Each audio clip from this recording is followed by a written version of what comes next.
My favorite video game of all time on the 100th episode of Same Name, Different Game.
Hey folks, I'm Joe.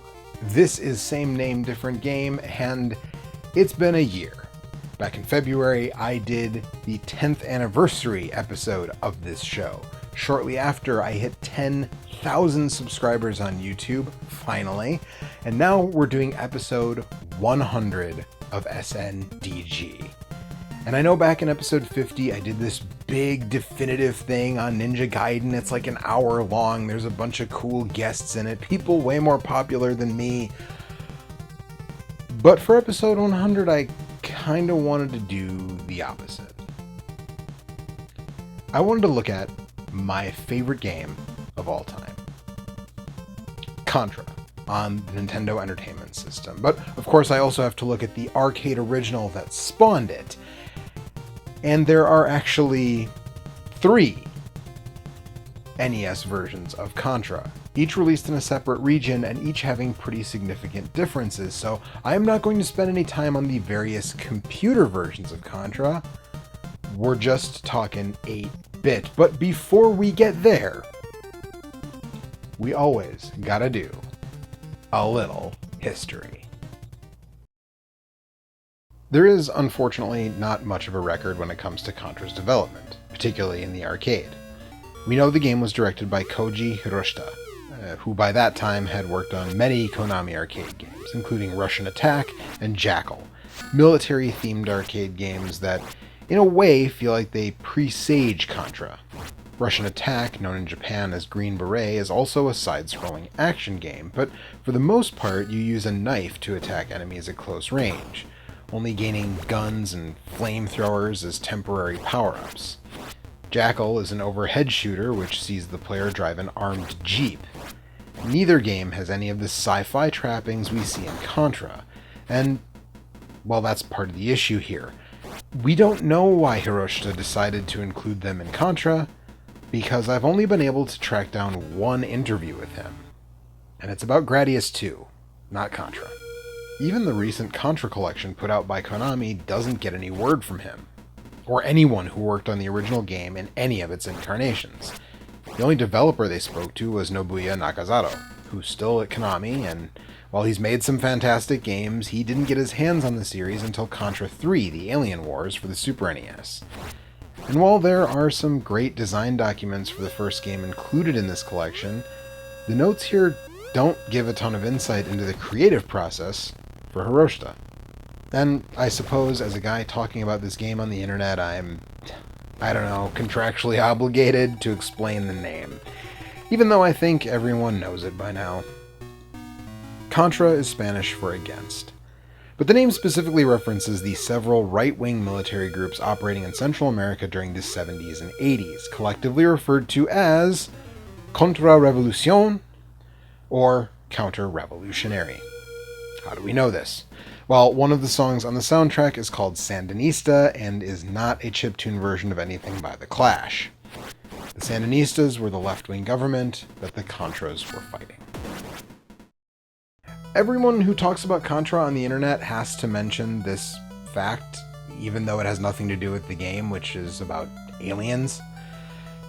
But I will mention, because not everybody talks about this part, the title in Japanese uses a form of Japanese wordplay called ateji, which is where you take kanji characters that are not actually connected to the meaning to just get the syllables you want. So they picked kanji to spell kontora just because it looks dope. And it does look dope. So, I wish there was more history to talk about, I really do, but, Japanese video games from the 80s. So, let's get to those Japanese video games from the 80s. Contra was released by Konami into arcades, if Moby Games is to be believed, in February of 1987. But as I've said more times than I can count, arcade release dates are notoriously unreliable. But all the flyers for the arcade game are dated 1987, so that is definitely our year, whatever the case. Contra is light on story, with nothing in-game explaining anything, other than that the two beefy bros you play as are named Bill and Lance. Very clearly characters... let's go with inspired by the likenesses of the two biggest action movie stars of the 80s, if not all time, Arnold Schwarzenegger and Sylvester Stallone. Again, with no official sources owning up to this, nor any interviews with the original developers on the subject, we can only make the obvious conclusion that this game was drawing heavily on the action films of the time. Rambo, Commando, Aliens, Predator. This is Super Mario Bros. On steroids. Side-scrolling, pulse-pounding, guns-blazing action, bullets everywhere, tricky jumps, exploding bridges, and forget about just fireballs. There are 4 different guns available to our heroes, plus 3 additional power-ups. The basic but welcome machine gun, saving your fingers from having to mash. The flamethrower, which, does more damage than your basic rifle, but boy, I hate this thing in this game. The laser, cutting through enemies like butter and doing a ton of damage per shot to bosses. And finally, the most iconic weapon of the series, the spread shot. 5 bullets, spread out, a wall of death for your enemies. One of the most legendary power-ups in video game history. To bolster any of these, except the laser, you can get the rapid shot, making your bullets travel faster. There's a rare screen-clearing bomb you can touch to eliminate on-screen enemies, and finally, there's the barrier, a set of robot drones protecting you from taking any damage. And that last one is important, because as tough as Bill and Lance look, this is a pretty realistic game in that just a single bullet from an opposing soldier will kill you without it. That's right, one-hit deaths. And that will also cost you whatever weapon you're holding, though fortunately you will respawn right where you died, even if you continue. Though this game does one of my least favorite things and limits your continues to just 3, even if you have another pocket full of quarters. And you will need that pocket full of quarters, at least while learning the game. Contra is infamously difficult, and the arcade game is, in my opinion, even harder than the notoriously hard NES port. though it does curb things ever so slightly by having only 5 stages. Yeah, that's right. The flyers try to make it sound like more, but really, there's 5 stages here. 3 side-scrolling and 2 of the corridor-style bases. You start in the jungle, then move into the first base. Once you've dispatched the boss, you head up the waterfall before entering the second base. After destroying the boss there, you hit the final stage. It starts in the snow before transitioning into some kind of energy zone, then a hangar, then the alien's lair. I play this version a lot less than the 8-bit one, and I must tell you, I'm always surprised at how short it is. While we're on the subject, I'm surprised this game uses a vertically oriented monitor. Cheat mode! Cheat mode!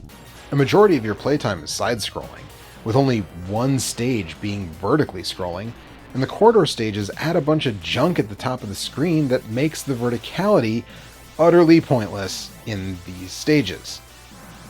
This is why I wish there was some kind of insight from the original development team. Now, I would be remiss if I didn't talk about some issues I have with the game. Besides that vertically oriented weirdness, the animations make the controls feel a little weird. It's not slippery or anything, but the jumping feels hard to know where you're going to land because your character is doing these big looping flips. I also don't love the Konami house art style of the period. Well, when it comes to their arcade games.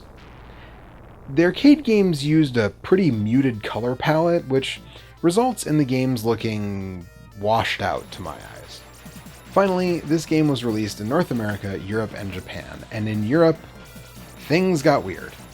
First of all, the name was changed to Gryzor, which... sure, why not? But the weirdest change was not that name, it was the removal of the 2-player mode. Yeah, one of the games perhaps best known for its cooperative play doesn't have it in the European arcade version. Contra in the arcade has always felt to me like a good starting point.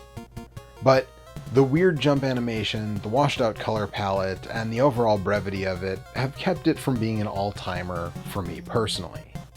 Fortunately, Konami's home division was there to fix all of these problems.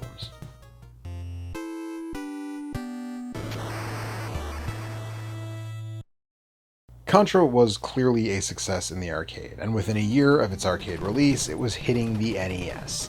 In February of 1988, Contra came home, both in North America and Japan. But because they're contemporaneous, and because it's the version I spent the most time with, and probably most of you are familiar with, we're starting with the North American NES and not the Japanese Famicom version. This one is, well, a port of the arcade game. At first glance, a relatively accurate one, given that the arcade hardware of the time was so far ahead of what the NES could do. And in-game, it's similarly light on story, but taking a look in the manual, we do find that our two heroes, Bill, codename Mad Dog, and Lance, codename Scorpion, have been sent to the Amazon basin by the US government. In 1957, a mysterious object from space crashed there, and now, 30 years later, something is going on. Something that only 2 buff dudes with huge guns can take care of. Starting the game drops you into the jungle stage, and here, since it's a home game, we are given a horizontally oriented game, of course, much more fitting to the gameplay. The graphics are, of course, less detailed, but they're more colorful, or at least the colors are brighter and bolder here. While Bill and Lance were distinct from each other in the arcade, with Bill sporting a tank top and a blonde flat top, while Lance was shirtless with an unkempt mop of black hair, now they are simply the blue guy and the red guy. All of the power-ups make the cut, but the barrier makes you just flash different colors instead of showing the little robot drones surrounding you. As you make your way through the game, you'll find that every stage is here and then some.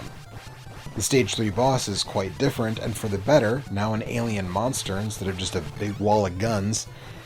But the biggest difference is that all of those short sections of Stage 5 in the arcade have now been broken out into their own fully fledged stages. And the mini-bosses featured in parts of them are now well, promoted to just being bosses. It starts with the snowfield in Stage 5, moving into Stage 6 with the Energy Zone, the hardest stage in the game.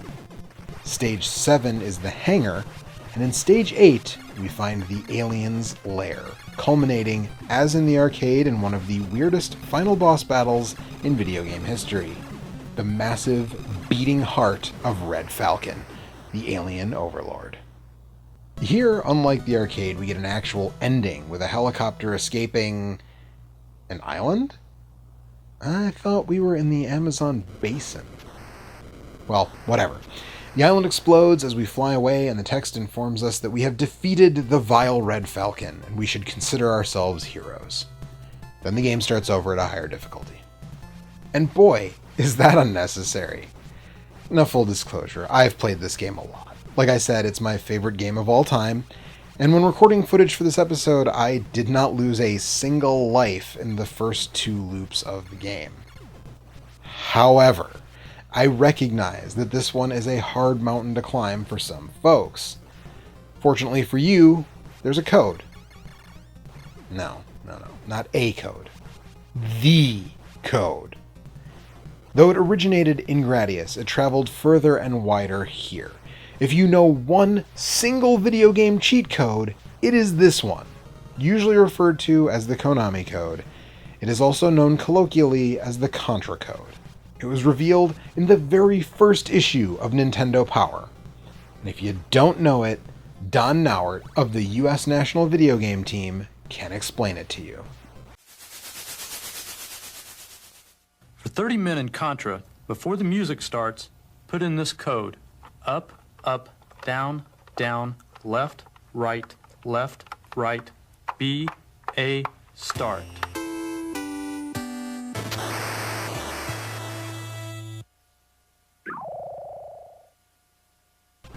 I loved those tapes growing up.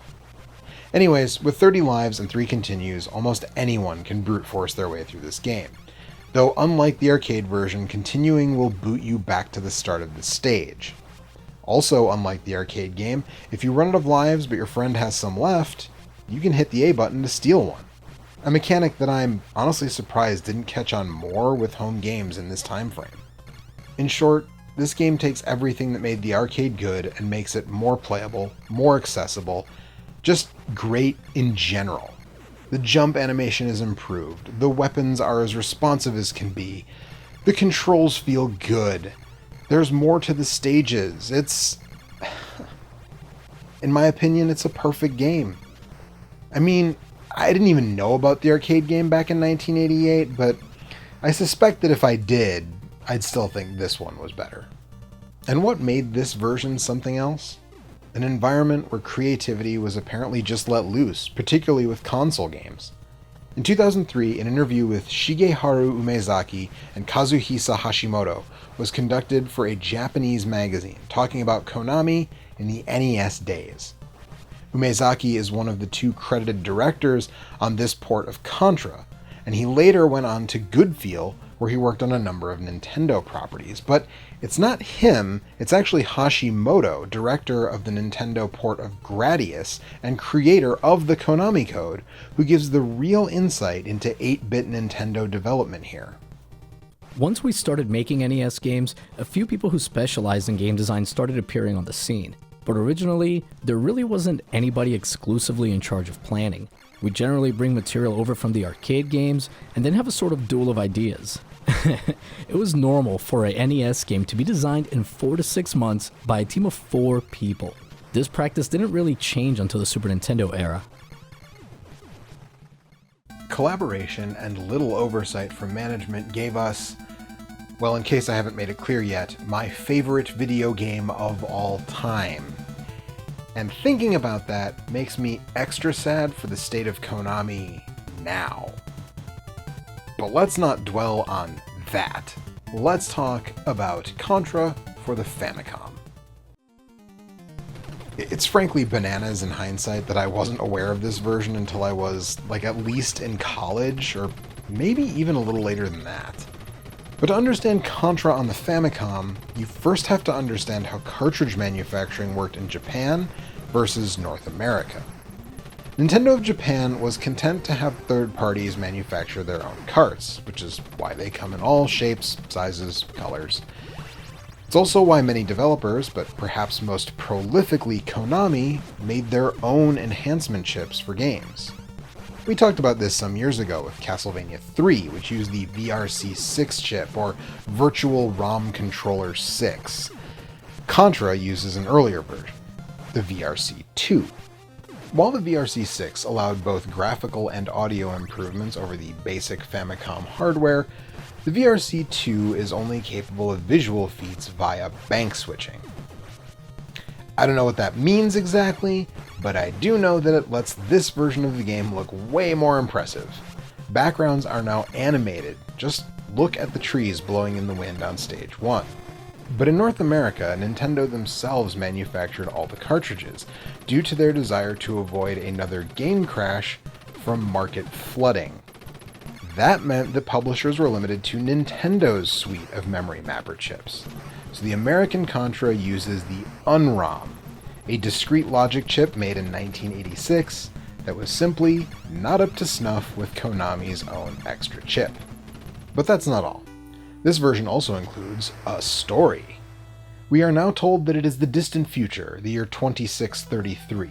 Contra soldiers Bill Reiser and Lance Bean, no code names, are not sent to the Amazon, but to the Galuga Archipelago off of New Zealand to deal with the terrorist organization Red Falcon, later revealed to be a hostile alien force.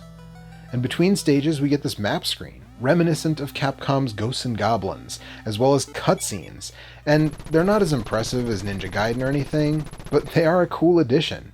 And while they feature Bill by default, if you play as Lance only, or player 2 has a higher score, he'll be there instead. So let's take a look at these stages. Stage 1, as we saw, has the moving trees. Neither base stage has any real additional effects, although technically the boss of the second base has some more blinky lights that aren't in the Nintendo version. Stage 3 doesn't do a lot, but if you look at the water, it moves a bit differently than in the NES version. Stage 5 features flurries and moving trees. Stages 6 and 7 are almost identical. But Stage 8, oh boy, the alien's lair is now a pulsating, quivering mass. It's like a Cronenberg movie. And because of this, the final section, where you face the heart, is different. In the NES game, it looks more like broken alien eggs, like something escaped. More in line with the arcade game, actually, but the Famicom keeps that pulsing mass going to the very end. After destroying the heart, we actually see our heroes jump into the helicopter before it takes off. And the whole island thing now makes a lot more sense. There's also a way to trigger a message from the defeated, but apparently not dead, Red Falcon during the ending. And it merits mentioning that since this game has cutscenes and map, there's actually additional music not in the Western release. This version starts on what was the second loop difficulty in the American game. More soldiers, they shoot more frequently. But honestly, it's not that noticeable, just its second loop difficulty. Well, not to me, I guess. But still, this version remains easier because while it has the code, it also has another code for a stage select should you need it. And there's a sound test, which honestly, it's just bogus that we didn't get that in the North American game. I have it on good authority that a sound test scientifically improves a video game. So, all of that stuff is super cool, but is it necessary to the gameplay experience? No. Still, I think the bells and whistles are super cool, and it has become my preferred way to play this game. But we do have one more 8-bit NES version to talk about. Remember, I said this was released in 3 regions with 3 variations, and PAL Territories got this game in 1991, with almost every character in it completely reskinned. This is Probotector for the NES. Probotector. I always thought that was the technical term for those face shields basketball players wear when they're playing with a broken nose, but no, it's a robot. And the name of a game with robots. Lots and lots of robots. 2 of whom are also protectors. Get it now? Robotic Protectors. Probotectors. Yeah, I don't like it either. Blame Germany. Yeah, Germany. At the time, they had a law that prohibited video games from displaying violence against human characters, and apparently it was most cost-effective to just alter the PAL version for all PAL territories rather than make a German-specific version, or just not release Contra at all there.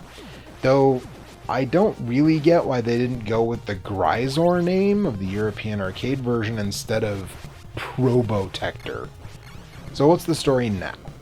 Well, the story is basically the same as the Japanese game according to the European manual, except instead of Bill and Lance, we have two robots, RD-008 and RC-011, who are headed to the Galga Islands, not Galuga, and they are fully aware going in that Red Falcon is an alien. In all other ways, this is basically the American version of the game, but everything that was a human before is a robot, which means both the player characters and the majority of the enemies. Some other stuff has changed too, even if it wasn't that human-looking to begin with, like the Energy Zone boss. Not gonna lie, kinda like the Probotector version more. There are some other small changes to do with the color palette as well. The first base boss, say that 3 times fast, is slightly different colored, and his attack is switched from blue to red. The waterfall boss has different colored arms. Also, just to reiterate, since this is based on the North American version, none of the extra animations or story sequences from the Famicom game are here. But just the same, this is an impressive piece of work from, I guess, Konami Europe? Again, we don't really know. Nowadays we'd call it a ROM hack, but the tools modern ROM hackers have at their disposal are way more robust and easy to use than what Konami's internal folks probably had in 1991. The only real downside is that apparently it wasn't originally optimized for PAL, at least that's my understanding. So on real PAL hardware, it plays slower than it's meant to. But maybe that's good if you have a hard time with this game. Probotector is not what I would call essential, but it is a really interesting piece of gaming history, and if you're a Contra fanatic like me, it's worth at least a playthrough. Now before we do like we always do and get a little audio-visual comparison, I want to talk about some of the games I'm not covering in this episode. So, first and foremost, Operation C. Roger already covered it, that's the main reason I'm not talking about it here, but it is technically known in Japan as Contra and in Europe as Probotector. And on that front, Contra Hardcore is also known in Europe as simply Probotector. But I'm not talking about that one, because that is definitely a game that deserves an episode all to itself. There's also an LCD game, not a Tiger one actually, but from when Konami was actually making them themselves. I had this one as a kid, and I think it's fine for an LCD game, but it's basic enough that there's not much to say. Move left or right to avoid enemy shots and shoot them back. Now, with all of that said, let's do like we always do, and take a look and a listen side by side.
As I said before, the arcade game technically looks better than the ports, but I honestly just like the 8-bit aesthetic more, and that goes for the music too.